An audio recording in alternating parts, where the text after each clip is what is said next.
Baik, bismillahirrahmanirrahim. Assalamualaikum warahmatullahi wabarakatuh. Waalaikumsalam warahmatullahi wabarakatuh. Halo teman-teman, apa kabar semuanya? Semoga kalian sehat selalu ya. Kali ini kami dapat kesempatan untuk melakukan tugas podcast singkat daripada Pak Sofwan. Sebelum itu, kenalin, nama aku Muhammad Rozib, biasa dipanggil Rozib. Ada yang penasaran gak sama teman yang sebelah aku siapa? Silahkan Mas Farhan. Halo, perkenalkan nama aku Farhan Akbar. Biasanya dipanggil Pak Akbar. Nah, kami dari Universitas Islam Indonesia dari Fakultas FIAI jurusan Ekonomi Islam nih. Nah, pada kesempatan kali ini kami ingin membahas topik nih yang mungkin agak berat. Tapi penting banget loh. Nah, jadi judul topik yang akan kami bahas itu campur tangan IMF dan Bank Dunia dalam perekonomian negara-negara berkembang. Oke, yeps, bener banget yang teman-teman dengar. Mungkin teman-teman udah sering ya dengar soal IMF dan juga Bank Dunia. Apalagi pas Indonesia dulu pernah krisis tahun 1998, ya kan nggak paham? Ya, benar banget. Eh, Benar banget itu, Mas Rozif.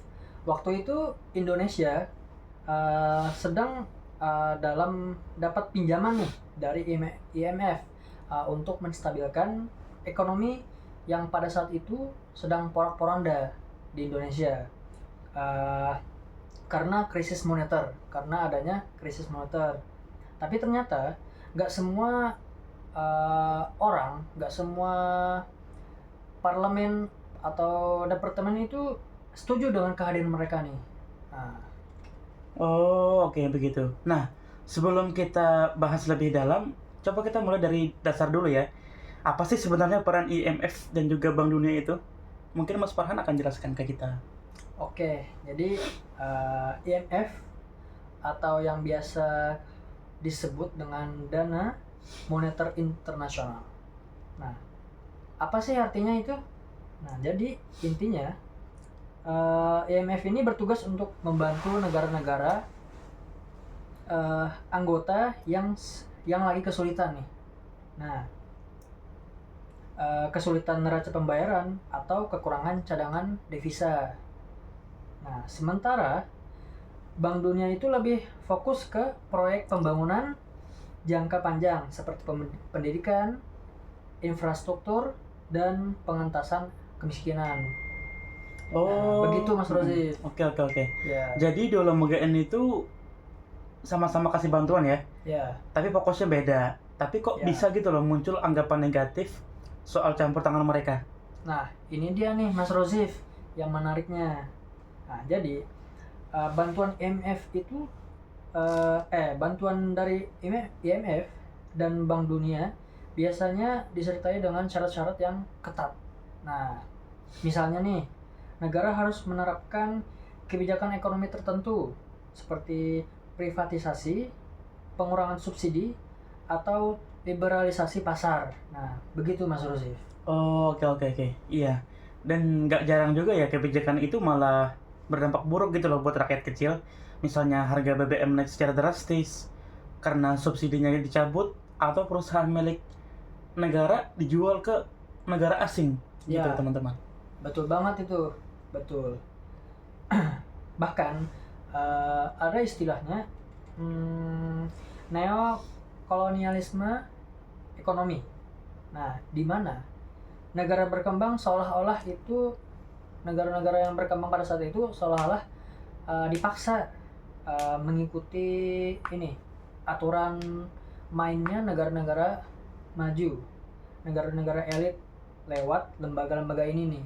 Nah, begitu. Oke, tapi ada satu sisi yang aku sedikit bingung kan Mas Farhan. Ya, apa Di tuh? sisi lain tuh kalau tanpa bantuan mereka negara tuh bisa nggak sih makin tenggelam dalam krisis juga? Negara tuh bisa makin tenggelam dalam krisis juga kan? Ya, benar. Nah, jadi itu permasalahan utama, dilema utamanya nih. Nah, di satu sisi negara butuh bantuan dana dan kepercayaan investor. Nah, tapi di sisi lain ketergantungan yang terlalu tinggi bisa membuat negara itu kehilangan suatu kedaulatan ekonominya, begitu. Kalau gitu, jadi gimana dong? Seharusnya, apakah kita tuh harus menolak bantuan IMF dan juga Bank Dunia sepenuhnya? Sebenarnya enggak juga sih Mas Rozi. Oke. Enggak. Nah, jadi begini loh. Kunci utamanya nih adalah negara itu harus cerdas dalam bernegosiasi. Nah, jangan langsung jangan langsung setuju tanpa kajian dampak. Selain itu juga harus ada transparansi dan pengawasan publik biar kebijakan yang diambil oleh suatu negara tersebut nggak cuma nguntungin elit nih, tapi juga rakyat, begitu. Oke. Kalau gitu aku setuju sih apa yang disampaikan Mas Farhan. Terus penting juga nih buat teman-teman tahu untuk mengembangkan ekonomi domestik secara mandiri, jangan kan kita tuh mengandalkan utang luar negeri terus seperti itu. Benar nggak Mas Farhan? Exactly, tepat. Itu benar. Nah, kemandirian ekonomi itu nggak bisa instan loh, nggak bisa langsung ada begitu. Tapi harus dibangun